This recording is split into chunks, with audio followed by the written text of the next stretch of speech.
Hola, muy buenas tardes, un gusto saludarles. Mi nombre es Cintia López y estamos en el espacio de Cyber Incredible Woman, un programa de la Cámara de Tecnologías de Información del capítulo de ciberseguridad. Y por supuesto apoyado con nuestros amigos del CEPIC, que nos dan toda esta infraestructura y nos facilitan el espacio. Hoy tenemos nuestra amiga Maga. Mucho gusto, Maga. Mucho gusto. Un placer estar por acá. Muy contenta de poder servir y pues traer un poco de experiencia y conversación. Claro, excelente. Bueno, Maga, un poco como para empezar y romper ese hielo, ¿verdad? Que siempre nos caracteriza al principio, vamos a tal vez que nos cuentes un poco cómo llegaste a la ciber, ¿verdad? ¿Cuál fue esa trayectoria? ¿Cuál fue ese camino? ¿Cómo lograste no solo insertarte en esta área, sino también pues has venido trabajando fuerte en eso? Contanos un poco. Sí, claro. Bueno, lo primero es que siempre en la vida van a haber retos a nivel personal, ¿verdad? Claro. Todos los tenemos, que tal vez no nos van a dejar ir como queremos dentro de lo que hayamos pensado en carrera o demás. En mi caso, inicialmente yo pensé en que iba a estudiar una ingeniería como tal. Tuve unas situaciones personales y bueno, pues entonces no lo logré en ese momento, pero ya yo trabajaba en una empresa de tecnología. Entonces siempre me mantuve curiosa. Es una herramienta. Exacto. Sí, y me mantuve como curiosa, ¿verdad? De cómo me meto en esto, porque en el momento que me dieron un puesto en esa empresa que decía ingeniera en servidores, yo dije, wow, ingeniera, ¿cómo? Si no soy ingeniera graduada. Y eso es lo primero que a uno se le viene a la mente, ¿verdad? Claro. Ellos me dieron todo el entrenamiento. La verdad es que es una empresa con la cual estoy súper agradecida, sin mencionar nombres, pero me dieron un entrenamiento de 1 año. Y aprendí pues a montar, desmontar servidores físicos. En ese momento no era tanto nube, sino que se utilizaba remote desktop mucho más. Y bueno, aprendí todo eso y seguí como con esa curiosidad. Entonces busqué muchas certificaciones. Al tiempo busqué la de Certified Ethical Hacker, de la cual hice, luego ITIL. Y luego mi carrera empezó como a expandirse y a expandirse y empecé a entrar a proyectos técnicos. En algún momento estuve involucrada en el proyecto de Watson en IBM, que trabajé en su momento ahí. Entonces, todo este proceso fue no solo una combinación de lo que fue sucediendo, ¿verdad? Porque así se me fue dando en la carrera, sino también como de mantenerse curioso con certificaciones, ya sea de seguridad, incluso entender la nube, entender cómo se montan máquinas virtuales, comprender un poco de la parte de desarrollo, porque ahora conversábamos, ¿verdad? Que yo venir y desarrollar como tal un software, yo iría de mano a mano con alguien que tenga la carrera, porque ahí yo me quedaría como, sin embargo, tengo la capacidad de comprender, ¿verdad? Que, es muy importante, sí, claro. Que por ahí no está bien. Es analítica, cómo funciona. Y entonces también me puse a sacar certificaciones en gerencia de proyectos y saqué Scrum, lo cual también yo les invito a todas y a todos que sean curiosos, busquen qué es Scrum, qué es Product Management, cómo se maneja el ciclo de desarrollo. Cuando uno se mantiene, si no hay posibilidad en el momento de uno sacar la carrera, o hay muchas, yo he tenido experiencias con chicas que me dicen, es que no me siento preparada para llevar una carrera de ingeniería de sistemas. Y a veces tiene que ver con la seguridad, ¿verdad? Porque sí, claro, asusta. Y con creerse que uno tiene las capacidades, aunque posiblemente esas capacidades se van desarrollando pues con el tiempo, con los años, ¿verdad? Posiblemente esta maga no es la misma maga que empezó hace 20 años, y entonces creo que ahí hay una convergencia. Pero contanos un poco qué tiene que ver el derecho ahí, cómo fue que te fuiste por ese lado. Ay, me encanta la pregunta. Sí. Bueno, te cuento que yo no había contemplado estudiar derecho. Es más, yo cuando tenía mis 20, ¿verdad? Hace poquito. Cuando tenía los 20 años, yo dije, voy a estudiar administración porque en ese momento me pusieron de gerente, entonces empecé a liderar equipos técnicos, proyectos técnicos. Me gradué en administración, saqué una maestría en negocios y en paralelo iba estudiando criminología por un tema de hobby. Como que yo decía, me gusta, me llama la atención la parte de comprender el comportamiento humano, el comportamiento de la sociedad, porque la gente delinque. Nunca voy a olvidar que en un proceso de entrevistas que estuve para ser promovida a directora, me dijo un líder global, ¿por qué criminología si no tiene nada que ver con la tecnología?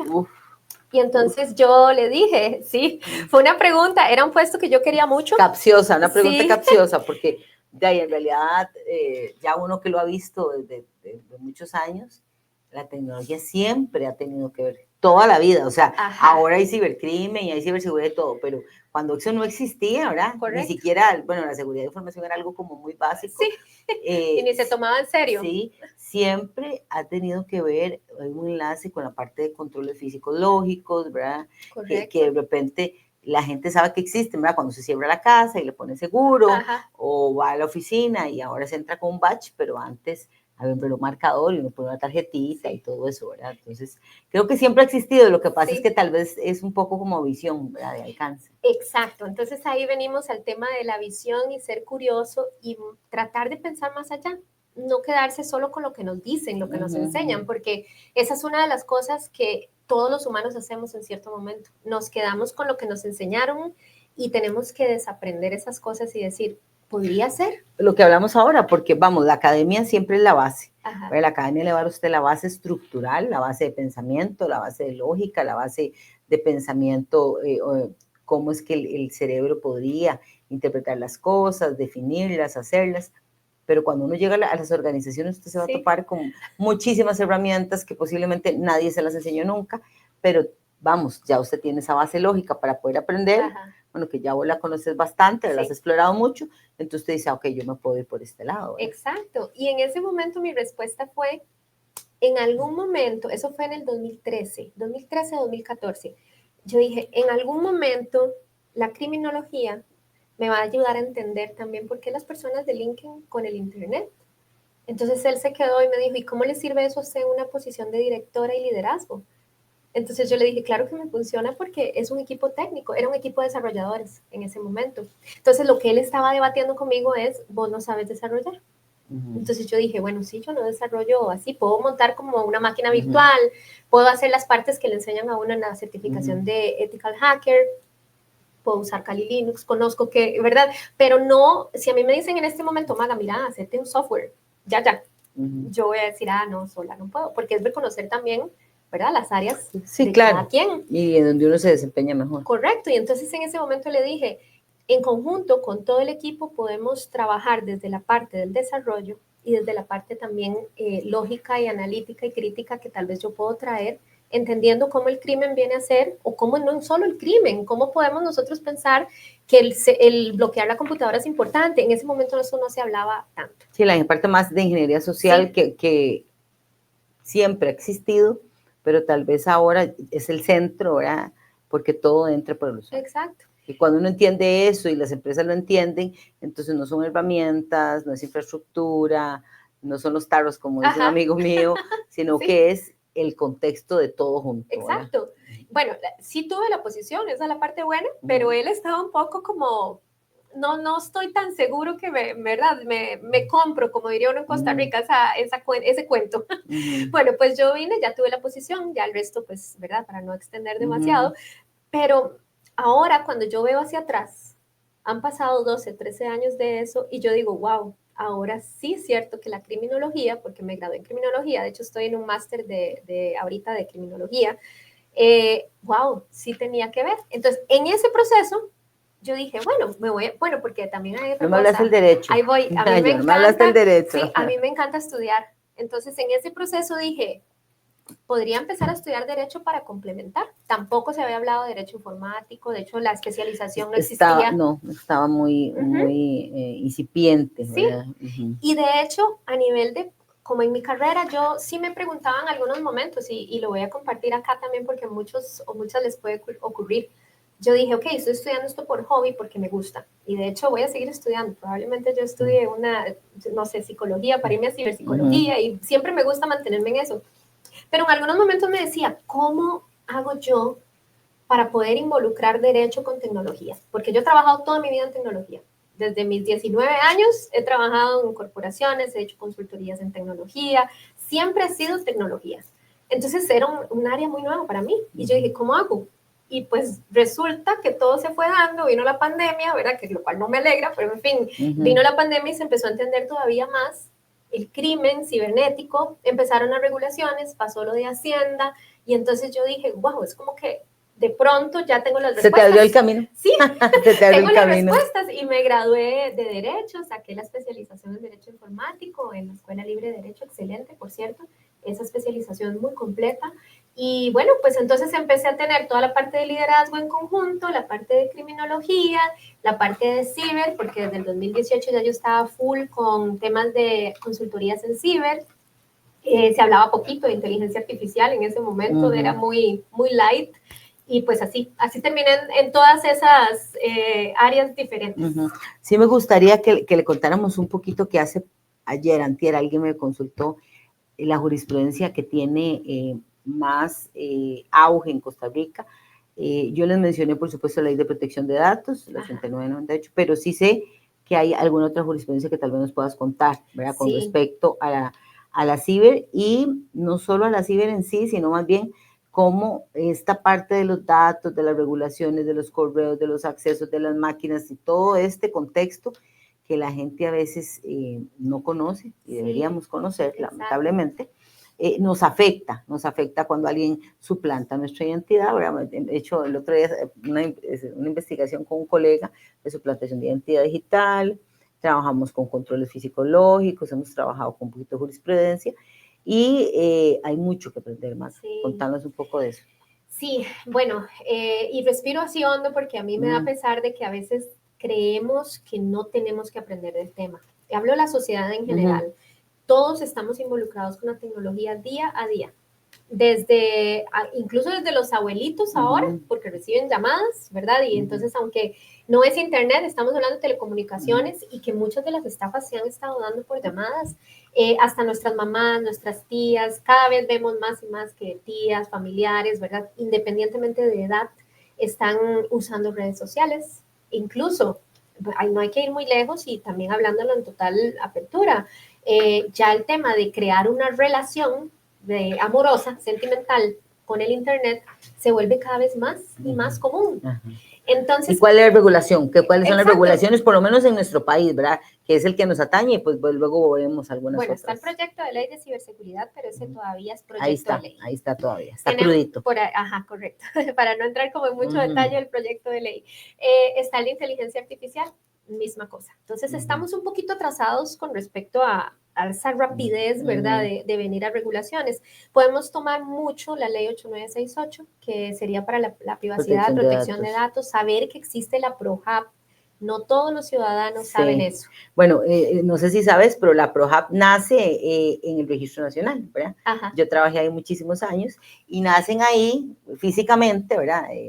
Porque hay una vinculación con el gobierno y empiezan a trabajar. Entonces es muy interesante porque casi que todos sus eventos los empiezan a hacer ahí, entonces nos invitan, ¿verdad? Siempre nos invitan como contraparte de tecnología y ahí empezamos a conocerlos. Interesante, ¿verdad? Es una ley que no solo ya tiene su tiempito, pero se ha fortalecido. Me parece que se ha fortalecido bastante.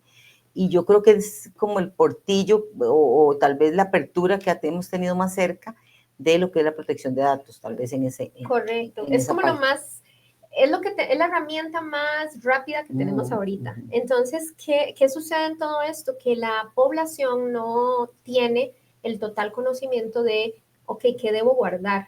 ¿Qué sí puedo usar como prueba? ¿Qué no puedo usar como prueba? ¿Qué es romper esa ley? Como por ejemplo, bueno, danos un ejemplo. Las comunicaciones, por ejemplo, si vos tenés una conversación, vos y yo estamos hablando, ¿verdad? Un WhatsApp. Un WhatsApp, me mandas un audio y yo vengo y lo utilizo como prueba, eso no es una prueba que va a ser admisible porque no tengo, yo estoy transfiriendo, pasando una comunicación privada a un tercero sin tu autorización. Entonces ahí es donde viene esa línea, ¿verdad? De cómo súper delgada. Correcto, y cómo entiendo. ¿Qué sí sería una prueba? ¿Qué sí sería una prueba que me pueda apoyar? Una prueba podría... Tenemos una discusión, vos y yo, como profesionales. Vamos a hablar como profesionales. Y entonces vos me acusás o vos me decís, Cintia, es que esto que te hice servicio, y yo te digo, mira, es que no me diste lo que yo te pedí. Yo te estoy reclamando que no me diste el servicio, que yo te pagué un monto por algo y vos no me lo diste. Entonces ahí, ¿qué pruebas podrías vos aportar en tu defensa, como para decir que la ley nos faculte, ¿verdad? Que esa ley 8968 nos faculte. Claro, ahí sí los pantallazos de las conversaciones nos pueden ayudar. Sin embargo, no es la única prueba. Tenemos que tener, ¿verdad?, toda esa línea de tiempo. ¿Qué ha pasado? ¿Cuándo pasó? ¿Qué no se cumplió? ¿Qué se cumplió? Si tenemos todo eso bien documentado y guardado, entonces las conversaciones, no el audio, no pasar a la tercera persona, sino ya en un juzgado, esos pantallazos, esa información, incluso hay logs de los tiempos, ¿verdad? Los stamps, de tiempos donde se habla.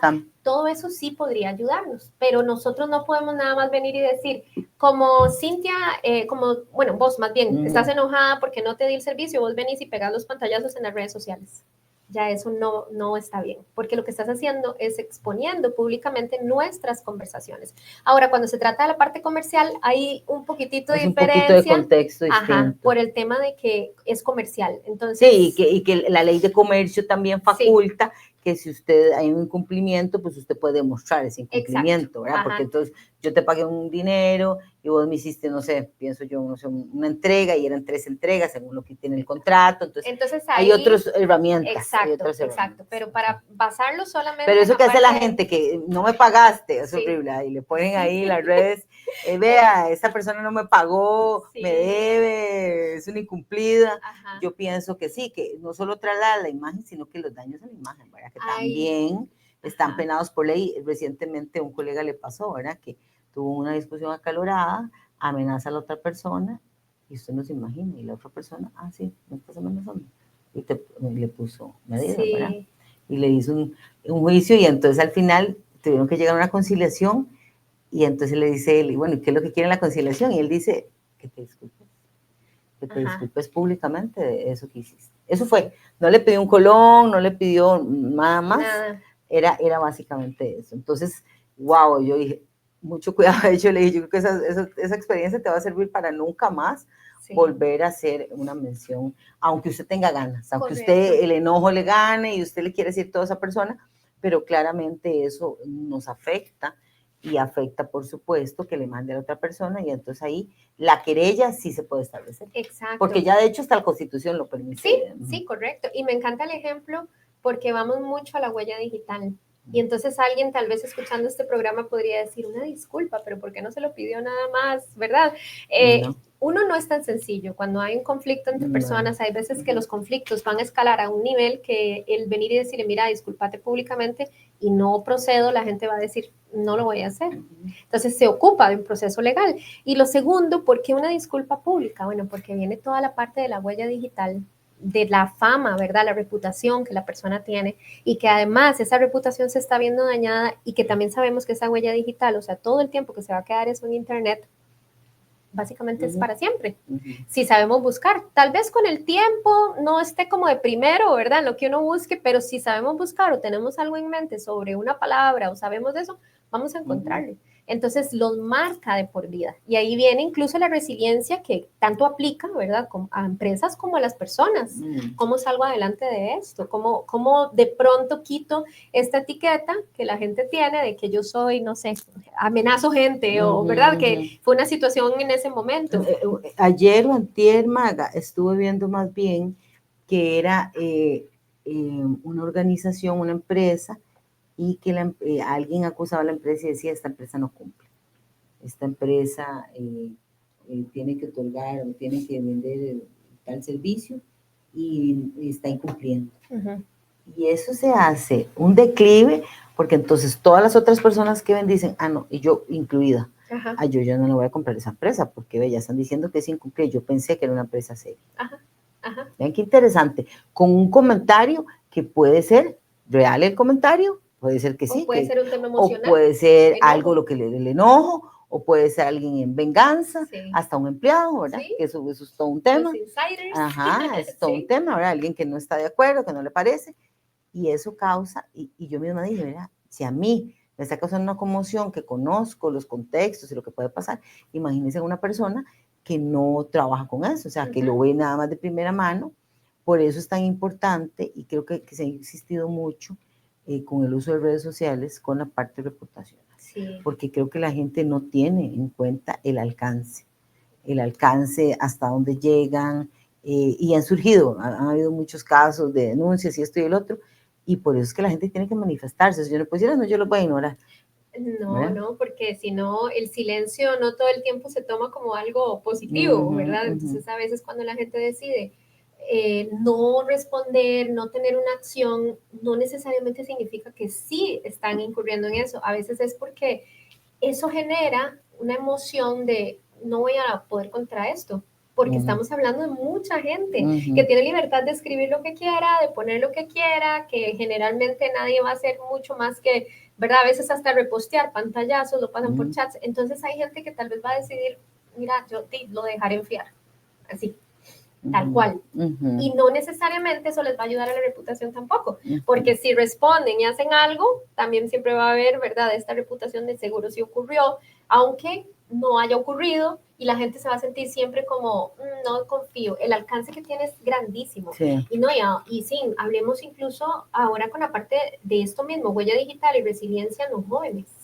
Eso es algo que está, para mí, mi pensamiento en este momento es que la juventud, los colegios, necesitan urgentemente de una ayuda en términos de concientización, ayudarles que los jóvenes tengan conciencia de lo que ponen en internet y en WhatsApp, porque tienen todos estos chats, ¿verdad? Que se lo que publican. Todo. El otro día, ayer, creo que fue o antier, no sé, que estaba buscando otra cosa, y eso que usted está buscando, de pronto te lo empiezan a salir, y venía no sé si unos chicos ahí como discutiendo con otros, y la gente lo repostea, y yo digo, hey, eso es imagen, tienen que cuidarse, pero creo, Maga, no sé si, bueno, si quieres agregar algo de otra, aparte de la ley 8698, hay otra que les queda complementaria.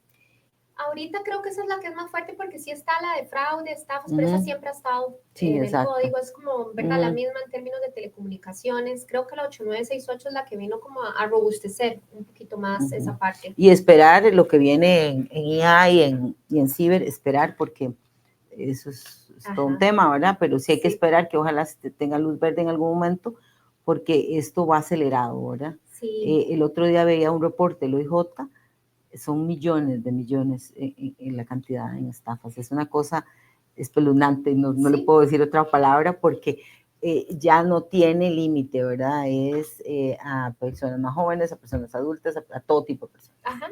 De hecho, voy a contar una experiencia personal. Hace poco recibo un mensaje y eso, lo que vos decías ahora, me resonó muchísimo porque yo me pregunto lo mismo. Esto que yo trabajo en esta área, ahora las personas que no están día a día, ¿verdad?, expuestas a esta área, a mí me genera mucha preocupación porque hay que saber al menos hacia dónde actuar, qué hacer, por qué reaccionar. Me mandan un mensaje y me dicen que mi salario va a ser embargado, que me ponen nombre completo, saben, ¿verdad?, dónde doy servicios, todo. Y entonces en el momento yo estaba en una reunión, entonces me agarraron, ¿verdad? Como dice uno, fuera de base. Fuera de base. Cuando yo vi el mensaje, primero entré como en pánico y dije, ¿cómo? Y entonces empecé en mi cabeza a hacer esta revisión, ¿verdad? Y yo, esto está pago, no, sí, ¿verdad? Todo lo que uno haría normalmente. Y yo dije, no. Pero qué curioso, Maga, y te voy a interrumpir, que no decimos, eso es una estafa de primera. Ahí va. Ese es el asunto, porque que uno más bien se cuestiona, uno dice, ¿será que algo debo? ¿Será que eso no está? ¿Qué será que dejé pendiente? No es, claramente, eso es una estructura de una estafa, porque ya le he visto, porque le he visto los ejemplos que vemos en los ejercicios de ciber, porque nos dicen, ¿verdad?, cómo funciona, pero definitivamente hay una reacción, ¿verdad?, siempre, del ser humano. ¿Y qué es lo que diría la gente? No, ella es experta en ciberseguridad, ella sabe, no va, o sea, no va, no, o sea, en el momento está su reacción y de pronto, cuando yo dije, ok, vamos a ver, Magali, ¿verdad? Todo esto fue un proceso interno, y vamos a calmarnos y a pensar. Y dije, por aquello voy a llamar a los bancos, voy a revisar, ¿verdad? Y yo dije, la casa está paga, no me pueden poner un embargo. Todo esto pasé, o sea, vean la cantidad de estrés que puede vivir una persona. Entonces, imagínate a alguien que no sepa nada de ciber. Ese es mi punto. ¿Qué hacen? Llaman. Me embargaron. Sí, llaman y si entonces les dicen, mira, si pagas tanto monto, porque yo no llamé al número ni nada, digamos, ya aparte de mi preocupación, luego se me bajó, ¿verdad?, el calentón de cabeza, el susto, y ya entonces dije, no, Magali, esto, ¿verdad?, es así, así. Pero ¿qué haría tal vez otra persona? Llamar al número, había un mensaje como algo que decía WP, ojo, ese era WhatsApp, ¿verdad? WP en mayúscula y un número ahí. Otra persona hubiera buscado, ¿verdad?, conciliar, si tal vez tiene una deuda pequeña o tal vez algo viejo o tal vez siente como que hay un peligro de algo, va a pasar dineros y se concreta toda la estafa. Y esto lo estamos viviendo día a día. Yo he recibido ese mensaje ya como unas 3 veces más, entonces ya obviamente las otras ya lo tenés, ya lo guardaste en tu mapa mental y ya decís, sí, eso funciona. Correcto. pero la gente, o sea, es abrumante la cantidad de estafas, de millones, de todo que le hacen a las personas, y creo que no nos podemos cansar de hacer campaña. Exacto. Bueno, no nos podemos como campaña política, sí, digo yo.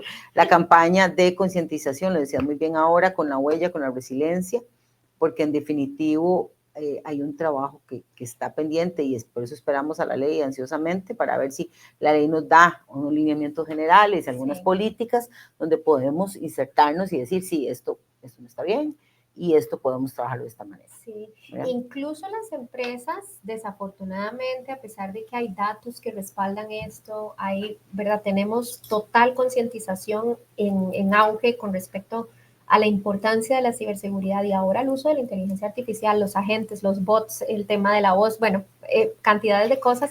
Y los fake news, las noticias que son falsas, y entonces ayer que me decía mi esposo, es que escuché una noticia y me dijo como 3 personas o 4 personas del medio involucradas, que le pasó aquello, que lo otro, y entonces de una vez mi reacción fue, ¿y eso será una noticia real? Ajá.